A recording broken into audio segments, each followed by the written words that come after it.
నమస్తే welcome to our channel నేను అంకిత choreographer Johnny master కేసులో ఇప్పుడు చూసుకున్నట్లయితే సమంత అమల ఒక్కటయ్యారని చెప్పొచ్చు. మొన్న మధ్య కాలంలో చూసుకుంటే మలయాళంలో హేమ కమిటీ ఎలా అయితే వచ్చిందో అలాంటి కమిటీ ఇప్పుడు టాలీవుడ్లో కూడా రావాలి అన్నట్లు వీళ్ళు అంటున్నట్లు తెలుస్తుంది. అయితే ఈ ఇష్యూతో చూసుకున్నట్లయితే అక్కినేని ఫ్యామిలీ కూడా ఇప్పుడు సోషల్ మీడియాలోకి అయితే వచ్చారు. సో ఇదే విషయంపై డిస్కస్ చేయడానికి నాతో పాటు సీనియర్ జర్నలిస్ట్ సిఎస్ఆర్ ఉన్నారు. ఆయనతో మాట్లాడదాం. Hi sir. హలో సార్, ఇప్పుడు జానీ మాస్టర్ కేసులో చాలా మంది టాలీవుడ్ నుంచి కానివ్వండి వేరే దాని నుంచి కూడా యాక్టర్స్ కానీ పెద్ద పెద్ద వాళ్ళందరూ సోషల్ మీడియాలో కానీ ట్వీట్ చేస్తూ ఉన్నారు, అనేకమైన పోస్టులు పెడుతున్నారు. సో దీనిపైన చూసుకుంటే టాలీవుడ్ నుంచి అమల అలాగే సమంత కూడా వాళ్ళిద్దరిది ఒకటే అయింది. ఏంటంటే మలయాళంలో ఎలా అయితే హేమ కమిటీ ఉందో అలాగే తెలుగులో కూడా టాలీవుడ్లో ఒక కమిటీ రావాలి అనేసి అన్నట్లు చూస్తున్నాము. సో ఇప్పుడు ఫైనల్గా చూసుకుంటే అక్కినేని ఫ్యామిలీ కూడా ఈ వివాదంతో బయటకైతే వచ్చారు. సో దీనిపైన ఏమంటారు? ఇది విచిత్రమైన పరిణామం అనుకోవాలి. ఎందుకంటే కొరియోగ్రాఫర్ జానీ లైంగిక వేధింపుల విషయంలో ఎపిసోడ్లో అక్కినేని ఫ్యామిలీ ఎంటర్ అయింది అని అంటే ఇదొక శుభ పరిణామం అనుకోవాలి. ఎందుకంటే ఎప్పుడు కూడా ఇలాంటి వాటికి దూరంగా ఉంటుంటారు అక్కినేని ఫ్యామిలీ. ప్లస్ సోషల్ మీడియాలో చాలా తక్కువగా వాళ్ళు కనిపిస్తూ ఉంటారు. ఎక్కడ ఏది జరిగినా కానీ మాకు సంబంధం లేదన్నట్టుగా ఉంటారు వాళ్ళు. అందుకే ఈ మధ్యకాలంలో ఎన్కన్వెన్షన్ హైడ్రా కూల్చివేసినప్పుడు కూడా పెద్దగా ఆయనకి సపోర్ట్ రాలా. అక్కినేని నాగార్జునకి పెద్దగా ఎక్కడ సపోర్టు టాలీవుడ్ ఇండస్ట్రీ ఆయనకి పెద్ద సపోర్ట్గా వచ్చినటువంటి సందర్భాలు తక్కువగా ఉన్నాయి.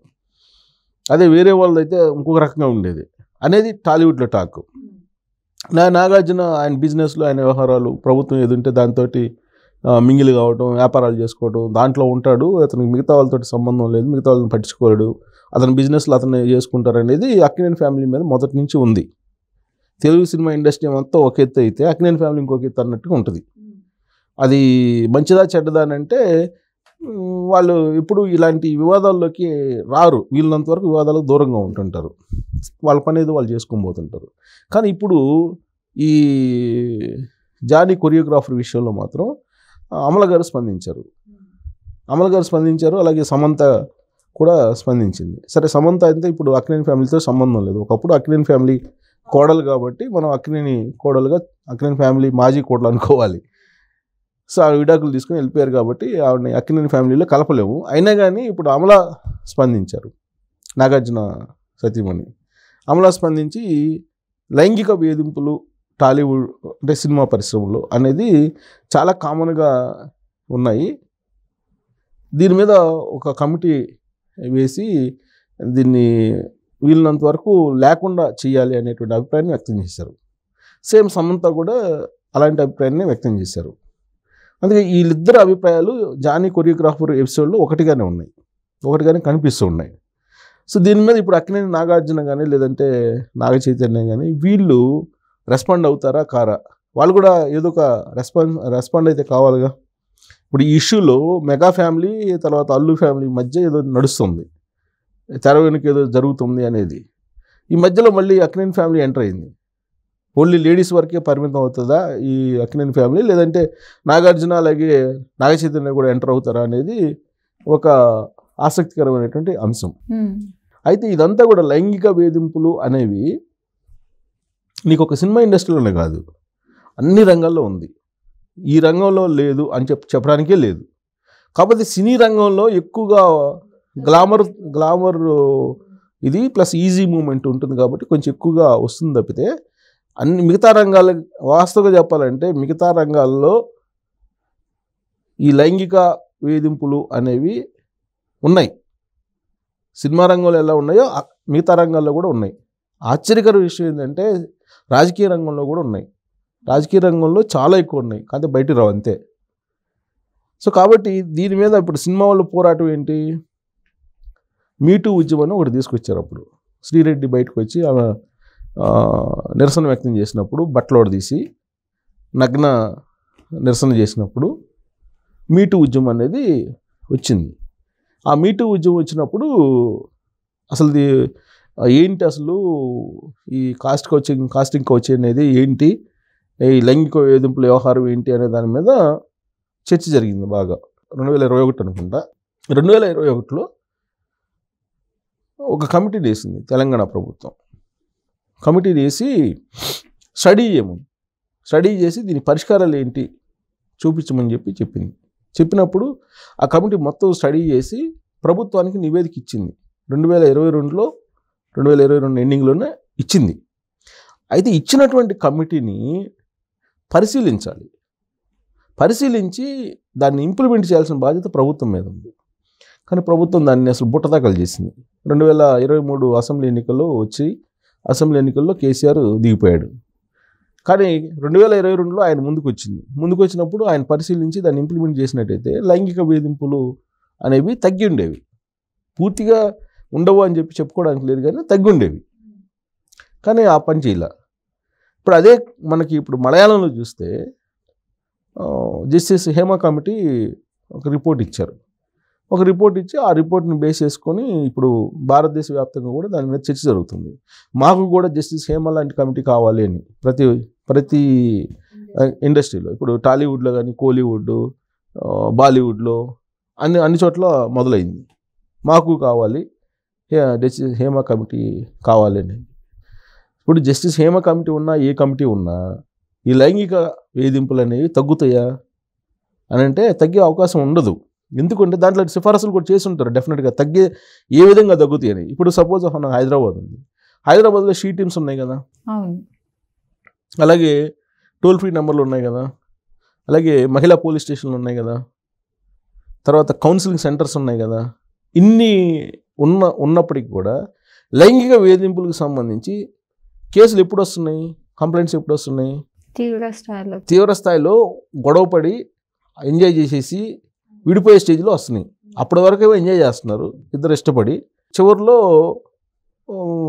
రకరకాల కారణాలు, ఈ చివరిలో విభేదాలు రావడానికి మూడో వ్యక్తి కారణం అయితే కొన్ని కేసులు ఈగో ప్రాబ్లం అయితే, ఇంకొన్ని కేసుల్లో కుటుంబ విషయాలు అయితే, ఇలా రకరకాల కారణాలతో విడిపోయే స్టేజ్లో నన్ను అత్యాచారం చేశారని చెప్పి కేసులు పెడుతున్నారు.